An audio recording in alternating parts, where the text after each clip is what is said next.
कि माइलाई भाकालै गरी सिरैले भुइँ छोई शरणै परी मुटुमा ढुङ्गाई राखेर हिँडे ओ कसरी काट्छे बराखे झरे नौ तुनारेलैमा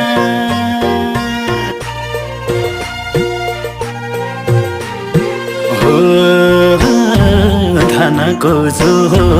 गरेर आउँछु मै हुँ भन्नेको मुख बुझो लाउँछु ओ नछेका बाटो झनासो झर्छ छुट्टिने बेलैमा ओ नछेका बाटो झनासो झर्छ छुट्टिने बेला